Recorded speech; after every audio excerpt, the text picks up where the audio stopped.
किधर गए?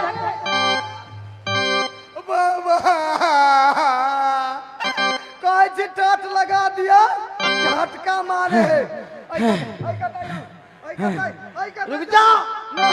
वही कहता जाओ, वही कहता झटका फेंके है।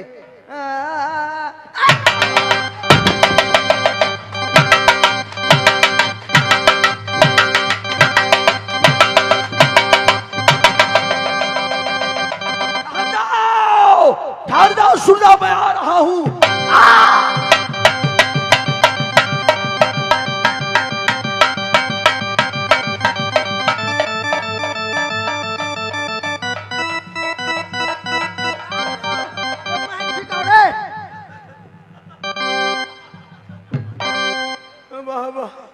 केहन केहन जगह मारे है, दे भसी आई है। मयंक कुमार के मम्मी के तरफ से, मयंक कुमार के तरफ से 50 रुपया के पुरस्कार। मत डरो, ना जाने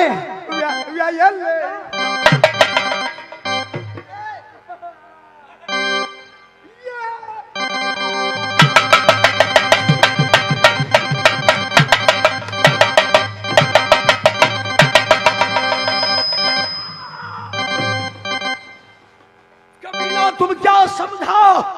उदल निहत्था हो गया, उदल को मारोगे, तुम जाओगे कहां?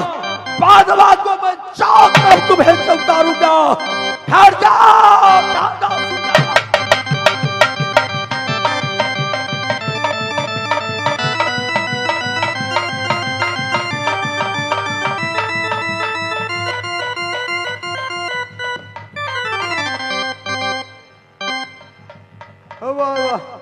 या मालिक या हमारा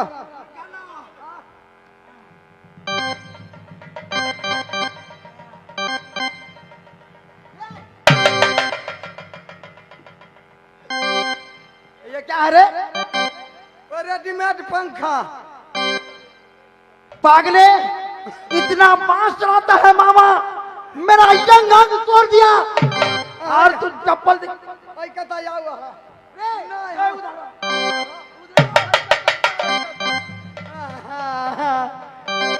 सुनो सुनो, डरने की कोई बात नहीं है। मूसा तक हुल बुलाए। कोई ना, जल्दी सोचो।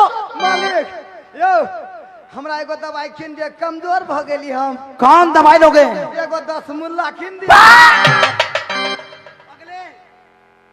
मामा जी को डर से रहा नहीं जाता, तुम 10 मुल्ला लेते हो। औरत हो क्या? कहे छी एगो चीज ला हमरा मन लागल है। सुनो ना, हमरा मन लागल है एगो उस बात को छोड़ दो ना। कथी हवे ये ले।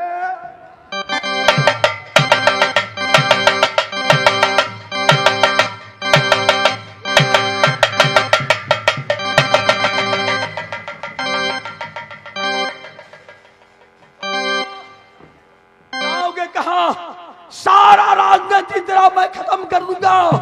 मैं पीछे आ रहा हूं। अपने माँ बाप का सच्चा औलाद हो। आओ आओ, ठहर जाओ, आ जाओ, सुनना, मैं आ रहा हूं।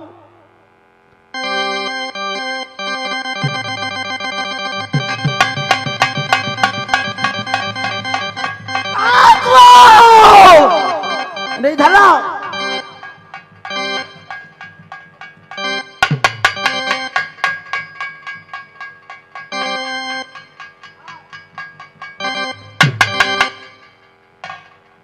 कहे छी एगो चीज ला मन लागल है हमरा। सुनो ना, मन हो या अरे सब कुछ मिलेगा तुझे।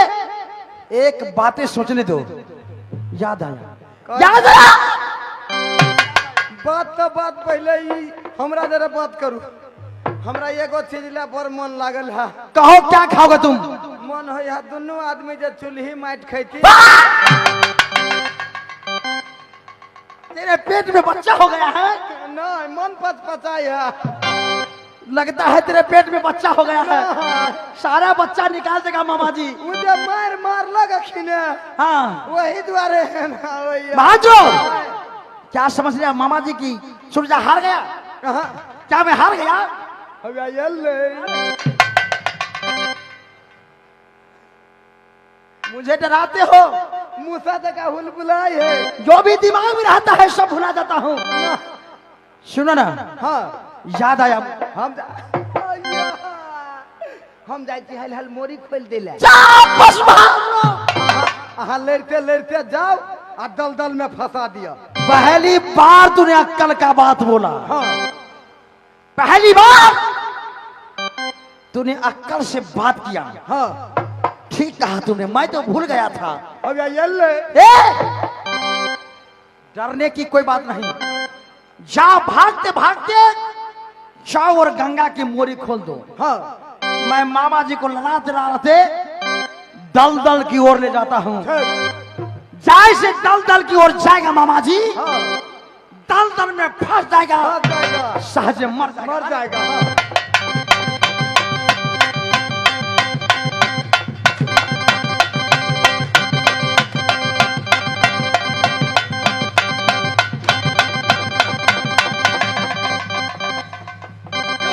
सूरजा, जब तक मैं तुम्हें प्राप्त नहीं करूंगा उदल कभी नहीं छोड़ेगा, कभी नहीं छोड़ेगा। तुम्हें मारने के लिए यह है सुंदर बबुआ, उनको तब से 20 रुपया पुरस्कार आया है। हे माता दुर्गा, हे जुग जुग जिएगा बबुआ सुंदर कुमार। रहेगी तैयारी मेरा सातों बहन दुर्गा।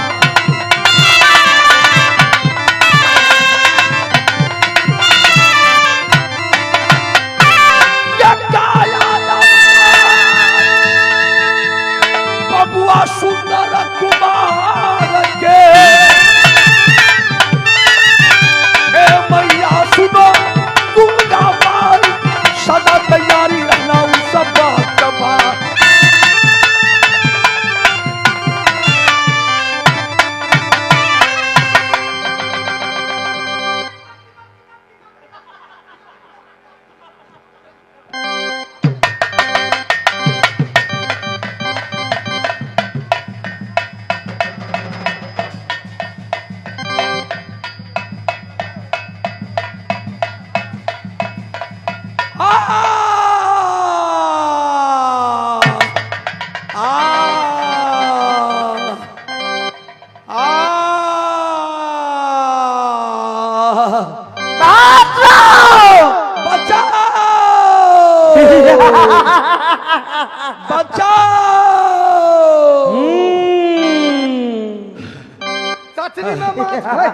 चचरी में माछ फंस गए।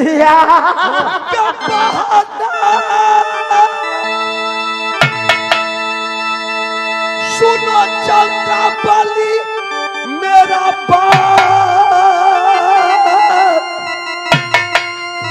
हे दौड़ो दौड़ो दौड़ो न बहनी हजबा धबा।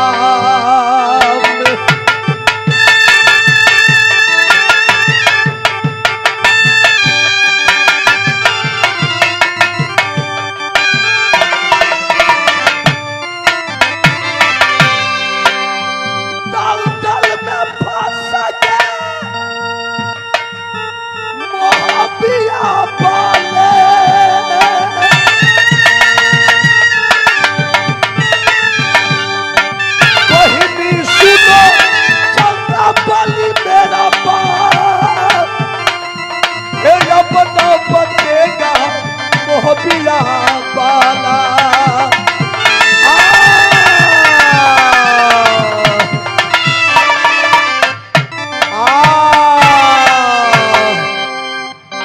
पानी पानी, मामा जी कोई पानी दो। आप नार मसाइए, यह सूरजा से पार नहीं पाएंगे। आप थकने के लिए आए थे, जाइए। हो ये कई हिंदली पानी कोई दे दो ना पिला। क्या नहीं हो ये कई जली पानी ये कोई हमको पिला।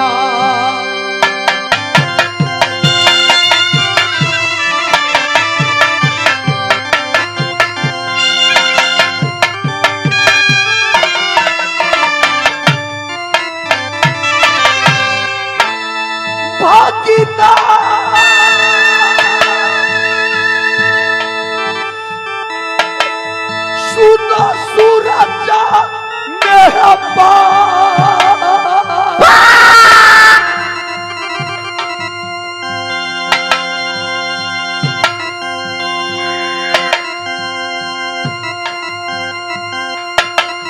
भटकता कलेजा भगना तुमको मामा के भगना।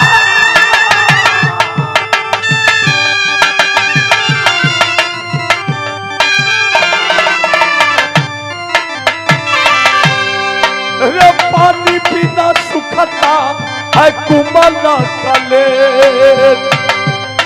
रे कुमल कलेजा मेरा तन तन फाट। क्या नहीं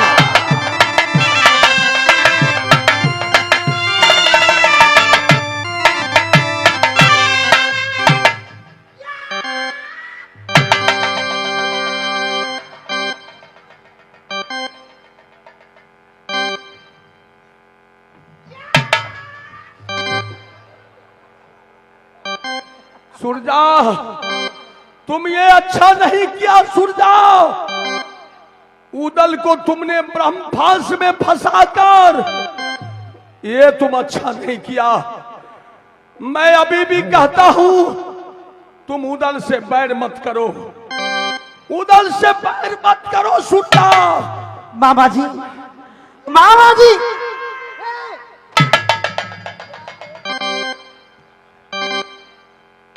क्या तुम्हें दिखाई नहीं देता है? मारा उधर लग गया आपको। गर्दानी करने पकड़े। इसको हटा करके रखो। मामा जी बहुत ताना दिखा रहे थे। क्या अश्वमेध का खम्भा पा लिया, अपने आप को वीर समझ लिया। आप मुझे मारेंगे? मामा जी, क्या अच्छा क्या बुरा है, आप मुझे मत सिखलाइए। यह सुरजात खुद अपने आप को बुद्धिमान है ना? सूरजा तो उदल का गला में मरने का पाती झूल रहा है। उदल मरने से नहीं डरता है। अगर तुम अपने माँ बाप को सच्चा औलाद है तो चलाओ, खंजर उठाओ, एक ही बार तुम सर से धर अलग मारूंगा। वैसे नहीं मारा जाता। यह मार खाने के लिए तैयार है तो मैं तुझे सिखलाता हूं कि कैसे मारता हूं। इधर आओ, तुम खड़े होकर गिनती करो। जो हुआ न तो हुआ, हमरा मारने था। लाओ ना हम मारे छे। पहले मैं मारूंगा, ना मारू तो मारू। तरफेगा तब तो मजा आएगा। गिनती करो, मारूंगा 100 और गिनती में आना 1। अहाँ मारू ताले हम कन्या के फोन करके बात करे छी। चापट आए जा। खड़े होकर गिनती करो। गिनती है।